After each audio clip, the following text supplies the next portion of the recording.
Hello friends, आपका स्वागत है हमारे चैनल एवरी रनिंग में। दोस्तों, जैसा कि आरआरबी एनटीपीसी सीबीडी2 का ऑफिशियल एग्जाम डेट जारी हो चुका है, एग्जाम शेड्यूल आ चुके हैं। अब देखिए, बहुत सारे कैंडिडेट के लगातार क्वेरीज आ रहे हैं और एक बहुत बड़ा क्वेरी आ रहा है फ्रेंड्स एग्जाम सेंटर के ऊपर। सीबीडी2 का एग्जाम सेंटर कहाँ पे मिलेगा? इसके बाद जो लेवल 6 और लेवल 4 का एग्जाम शेड्यूल आए हैं, क्या छात्र लेवल 6 और लेवल 4 का एग्जाम स्किप कर सकते हैं या फिर नहीं? अगर एग्जाम स्किप करते हैं तो क्या दूसरे लेवल के एग्जाम में उनको बैठने का मौका मिलेगा या फिर नहीं मिलेगा? क्या सीबीडी2 में नॉर्मलाइजेशन होगा या फिर नहीं होगा? तो आइए इन सब के बारे में बात करते हैं। इससे पहले जो लोग चैनल पर नए हैं वो जल्द से जल्द चैनल को सब्सक्राइब करके बेल बटन जरूर दबा दीजिएगा रेलवे भर्ती की पल पल की अपडेट के लिए। दोस्तों, मॉक टेस्ट के लिए जिन्हें भी टेक्स्ट बुक पास बाय करनी है, देखिए उनको अभी बहुत अच्छी डील मिल रही है। आपके एग्जाम डेट भी यहाँ पे सीबीडी2 के जारी हो चुके हैं। देखिए, ईयरली टेक्स्ट बुक पास में आपको 510 प्लस डिफरेंट एग्जाम्स के 37,000 प्लस अपडेटेड मॉक टेस्ट मिल जाते हैं। इसके अलावा बाई करते समय अगर कूपन कोड में न्यू टाइप करते हो NEW तो तुरंत ही आपको 39 रुपीज ऑफ मिल जाएंगे। यानी फ्रेंड्स 1 ईयर वाला टेक्स्ट बुक पास सिर्फ और सिर्फ आप लोग ₹360 में बाई कर सकते हो। इसके बाद जितने भी गवर्नमेंट एग्जाम है, रेलवे के सारे एग्जाम के मॉक टेस्ट अवेलेबल हैं। SSC, बैंकिंग और भी डिफरेंट गवर्नमेंट एग्जाम के आप लोग मॉक टेस्ट लगा सकते हो और सेल्फ एनालिसिस भी कर सकते हो। तो वीडियो के डिस्क्रिप्शन बॉक्स में आपको लिंक मिल जाएगी, वहां से जाकर सारी लिंक्स जरूर आप लोग चेक कर लीजिएगा। दोस्तों, सबसे पहले बात करते हैं कि जो यहाँ पे एग्जाम शेड्यूल जारी किए गए हैं लेवल 4 और लेवल 6 के, जिसके एग्जाम 9 मई और 10 मई को होने जा रहे हैं। तो क्या छात्र लेवल 6 के या फिर लेवल 4 के एग्जाम को स्किप कर सकते हैं या फिर नहीं? क्या यहाँ पे लेवल 6 के एग्जाम को छोड़ते हैं या लेवल 4 के एग्जाम को छोड़ते हैं तो दूसरे लेवल यानी लेवल 5, लेवल 3, लेवल 2 जिसमें क्वालिफाइड है, इसमें इनको एग्जाम देने का मौका रेलवे देगी या फिर नहीं देगी? तो देखिए फ्रेंड्स, अगर आप लोग चाहो तो लेवल 4 या लेवल 6 के एग्जाम को स्किप कर सकते हो। कई कारण हो सकते हैं। हो सकता है दोस्तों कि ये दोनों पोस्ट का जो मेडिकल स्टैंडर्ड है A2 मांगा जाता है, जो कि सबसे हाईएस्ट है। हो सकता है कि आपका A2 मेडिकल स्टैंडर्ड नहीं हो सकता है कि आप लोग स्पेक्टेकल्स लगाते हो, चश्मा लगाते हो, जो कि अलाउड नहीं है इन सभी पोस्ट पे। हो सकता है कि आप लोग कलर ब्लाइंडनेस वाले हो या फिर कोई और कारण हो सकता है। हो सकता है कि साइको टेस्ट दोनों पे लिए जाते हैं, साइको टेस्ट की तैयारी आपको नहीं करनी है, एक्स्ट्रा पेपर यहाँ पे हो जाता है तो स्किप करना चाहते हो तो चाहो तो स्किप कर सकते हो, कोई दिक्कत नहीं है। बाकी दूसरे लेवल में क्वालिफाइड हो, लेवल 5, लेवल 3, लेवल 2 में, तो ये सारे लेवल के जब एग्जाम शेड्यूल आएंगे तो यहाँ पे भी आपका सिलेक्शन होगा और इस लेवल के एग्जाम में भी आप लोग बैठ सकते हो।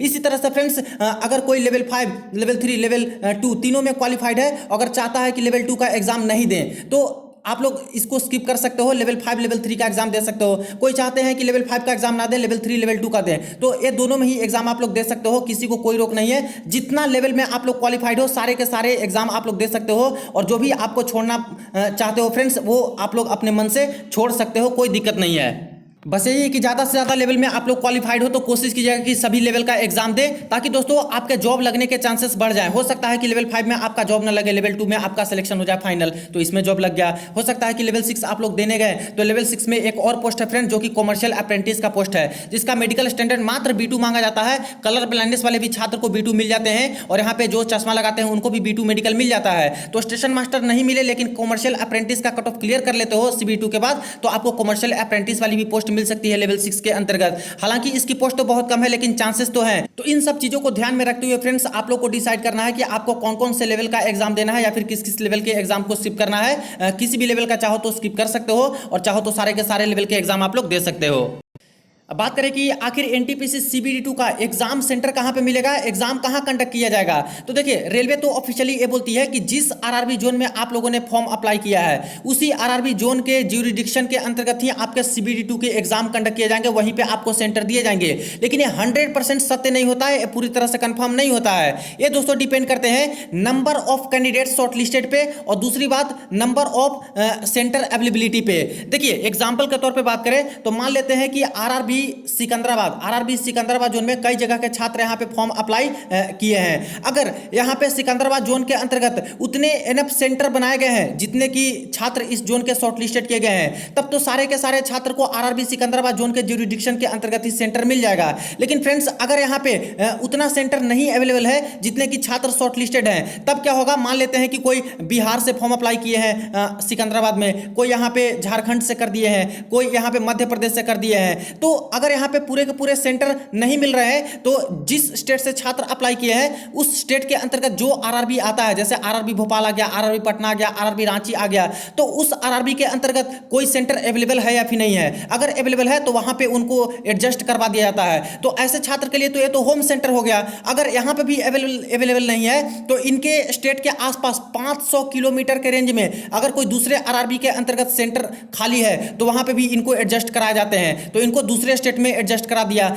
तो फ्रेंड्स, कुछ छात्र को होम सेंटर भी मिल जाते हैं, कुछ छात्र को दूसरे स्टेट के अंतर्गत जो आरआरबी है वहां पे सेंटर वैकेंट है तो वहां पे भी एडजस्ट कराया जाता है। और मैक्सिमम छात्र को उसी आरआरबी जोन में सेंटर मिलते हैं जिस जोन में उन्होंने फॉर्म अप्लाई किया है CBE2 एग्जामिनेशन के लिए। तो टोटली डिपेंड करता है कि उस जोन में कितने शॉर्टलिस्टेड कैंडिडेट हैं एग्जामिनेशन के लिए और कितनी सेंटर्स खाली हैं। देखिए फ्रेंड्स, कुछ जोन ऐसे हैं, जैसे आरआरबी सिलीगुड़ी जोन की बात कर लें, आरआरबी भुवनेश्वर जोन की बात कर लें, मुजफ्फरपुर जोन की बात कर लें, जहां पे नंबर ऑफ कैंडिडेट भी बहुत कम शॉर्टलिस्टेड है, वैकेंसी भी कम है। तो यहाँ पे तो सेंटर अवेलेबल होंगे तो छात्र भी टोटल के टोटल मिल जाएंगे और इनको इसी जोन में एडजस्ट करवा दिया जाएगा। लेकिन कई जोन, जैसे आरआरबी इलाहाबाद की बात करें जहां पे ज्यादातर कैंडिडेट शॉर्टलिस्टेड हैं लेवल 2, लेवल 3, लेवल 5 में, आरआरबी मुंबई की बात कर ले, यहां पे भी ज्यादातर कैंडिडेट शॉर्टलिस्टेड हैं, आरआरबी सिकंदराबाद में भी ज्यादातर कैंडिडेट शॉर्टलिस्टेड हैं। तो यहाँ पे पॉसिबल नहीं है कि सारे के सारे छात्र को इसी जोन में सेंटर अवेलेबल हो जाए, दूसरे जोन में भी सेंटर मिल सकते हैं, आपके होम स्टेट में भी मिल सकते हैं। और जो जिस जोन में अप्लाई किए हैं और अगर उसी स्टेट के हैं तो उनको तो उसी जोन में दोस्तों सेंटर मिल ही जाते हैं। बाकी कुछ दिनों के अंदर यानी कि एग्जाम डेट से 10 दिन पहले आपका सिटी इंटीमेशन जारी होते हैं, यानी कि 29 या 30 अप्रैल को आपका सिटी इंटीमेशन इन 2 लेवल का आ जाएगा। तो उस समय दोस्तों और भी अच्छे से क्लियर हो जाएगा कि सेंटर छात्रों को कहां कहां पे मिल रहे हैं। अब देखिए, कुछ क्वेरी छात्रों के ये आ रहे हैं कि लेवल 4 लेवल 6 का जो डेट दिया गया है 9 और 10 में को लगातार यहाँ पे दिया गया है, जो दोनों ही लेवल में क्वालिफाइड है, आखिर 2 सेंटर पे कैसे जा सकते हैं, किस तरह से यहाँ पे इनको एडजस्ट किया गया होगा। तो ध्यान दीजिएगा फ्रेंड्स, लेवल 4 में बात करें तो लेवल 4 में हर जगह पे वैकेंसी नहीं है, मात्र आरआरबी सिलीगुड़ी और आरआरबी कोलकाता जोन 2 ही जगह पे दोस्तों लेवल 4 की वैकेंसी है। और लेवल 4 की वैकेंसी भी बहुत कम है, शॉर्टलिस्टेड भी बहुत कम ही छात्र हैं। इसके बाद लेवल 6 का तो टोटल 21 आरआरबी में सभी जगह पे वैकेंसी है। तो लेवल 4 का तो एग्जाम बस 2 ही जोन में होने वाला है, एक आरआरबी सिलीगुड़ी जोन और एक आरआरबी कोलकाता जोन में। इसलिए 9 तारीख का डेट रखा गया है। यहाँ पे छात्र भी बहुत कम शॉर्टलिस्टेड हैं तो इनका एग्जाम 9 तारीख को हो जाएगा। और इसके बाद 10 में से यहाँ पे सभी आरआरबी जोन में लेवल 6 के एग्जाम स्टार्ट किए जाएंगे। इसलिए फ्रेंड्स, यहाँ पे एग्जाम सेंटर भी अलग अलग नहीं दिया गया होगा। यहाँ पे जो दोनों लेवल में क्वालिफाइड है उनको यहाँ पे एग्जाम सेंटर एक ही जगह पे दिए गए होंगे, ताकि लेवल 4 का भी एग्जाम दे ले 9 तारीख को और उसके बाद नेक्स्ट डे 10 तारीख को इनका एग्जाम उसी सेंटर पे हो जाए। क्योंकि ये सारी चीजों का भी ध्यान रखती है रेलवे, ताकि छात्रों को भी एक से दूसरे जगह पे ट्रेवल करने में ज्यादा दिक्कत ना हो सेंटर के लिए। अब लेवल 4 और लेवल 6 के एग्जाम के बाद किस लेवल का ये लोग एग्जाम कंडक्ट कराएंगे, कितना गैपिंग देंगे, कब तक एग्जाम कंडक्ट कराएंगे, इसके बारे में तो क्लियरली इस नोटिस में मेंशन है नहीं। हालांकि पॉइंट नंबर 4 में मेंशन किए गए हैं, exam schedule for pay levels 2, 3 and 5 will be announce later, यानी कि आगे के जो लेवल के एग्जाम होंगे उसको बाद के दिनों में बता दिए जाएंगे, नोटिस आपकी आ जाएंगी। अब बात करेंगे किस लेवल के एग्जाम हो सकते हैं। तो देखिए, सबसे पहले तो ये लोग उस लेवल का एग्जाम कंडक्ट करा रहे हैं जिसमें नंबर ऑफ शॉर्टलिस्टेड कैंडिडेट बहुत कम है, जैसे लेवल 4 में बहुत कम है, इससे थोड़ा ज्यादा लेवल 6 में है। इस अकॉर्डिंग बात करें तो लेवल 3 में फ्रेंड्स कम छात्र शॉर्टलिस्टेड हैं, तो लेवल 3 का एग्जाम कंडक्ट करा सकते हैं, इसके बाद लेवल 5 का करा सकते हैं, इसके बाद अंत में लेवल 2 का करा सकते हैं, या फिर फ्रेंड्स लेवल 2 का भी पहले करा सकते हैं, लेवल 5 का भी करा सकते हैं, क्योंकि अभी तक तो क्लियरली मेंशन किया नहीं है। तो जिस भी लेवल में आप लोग क्वालिफाई किए हो बिल्कुल भी रेडी रहिएगा फ्रेंड्स। देख रहे हो कि 2 दिन में ही ये लोग 2 लेवल का एग्जाम पूरी तरह से कंडक्ट करा रहे हैं, जबकि आरआरबी वाइज एग्जाम हो रहा है, सभी आरआरबी का अलग अलग, फिर भी यहाँ पे 2 दिन में कंप्लीट हो जा रहे हैं। तो इसके एग्जाम में भी बहुत ज्यादा समय नहीं लगेगा। हालांकि देखा जाए तो इन सभी लेवल में शॉर्टलिस्टेड कैंडिडेट की संख्या ज्यादा है, तो थोड़े बहुत तो समय लगेंगे ही इन सभी लेवल के एग्जाम को कंडक्ट कराने में। बाकी बात करें कि आखिर रेलवे कितना गैप दे सकती है इन सभी लेवल के एग्जाम के लिए, तो देखिए फ्रेंड्स, कम से कम यहाँ पे 1 वीक से लेके 10 डेज के आसपास तक के समय का ये लोग गैप दे सकते हैं। 10 डेज का मैं इसलिए बोल रहा हूं क्योंकि देखिए, अगर सक्सेसफुली लेवल 6 का एग्जाम 10 में तक ये लोग कंडक्ट करा लेते हैं, इसके बाद नए सिरे से ही सिटी इंटीमेशन जारी करते हैं इन सभी लेवल के लिए, तब तो फ्रेंड्स कम से कम 10 दिन का समय तो लग ही जाएगा नए सिटी इंटीमेशन में, क्योंकि सिटी इंटीमेशन सेंटर शिफ्ट इस सब में तो समय लगता ही है। तो इस अकॉर्डिंग 10 डेज के आसपास का गैपिंग मिल सकता है। वैसे प्रीवियस वाली नोटिस में भी रेलवे ने ये बात मेंशन कर रखी थी कि जो आगे के लेवल के एग्जाम कंडक्ट किए जाएंगे उसके बीच में हम लोग कुछ रीजनेबल गैप देके एग्जाम कंडक्ट कराएंगे। तो रेलवे भी ये बात समझती है कि इस बार आरआरबी वाइज एग्जाम कंडक्ट हो रहे हैं, तो आखिर किस तरह से छात्रों को एडजस्ट किया जाए, किस तरह से सेंटर अलॉट किए जाए, ताकि छात्रों को ज्यादा यहाँ पे दिक्कत ना हो। अब देखिए 10 में को यहाँ पे इसका एग्जाम समाप्त हो रहा है लेवल 6 का, इसके बाद फ्रेंड्स हो सकते हैं कि 7 दिन या 10 दिन के अंदर ही आपका दूसरे लेवल का या तो लेवल 2 या फिर लेवल 5 या फिर लेवल 3 का भी एग्जाम ये लोग स्टार्ट करवा दें। बाकी इसके रिगार्डिंग कोई अपडेट आएगी जरूर आपको इन्फॉर्म करूंगा।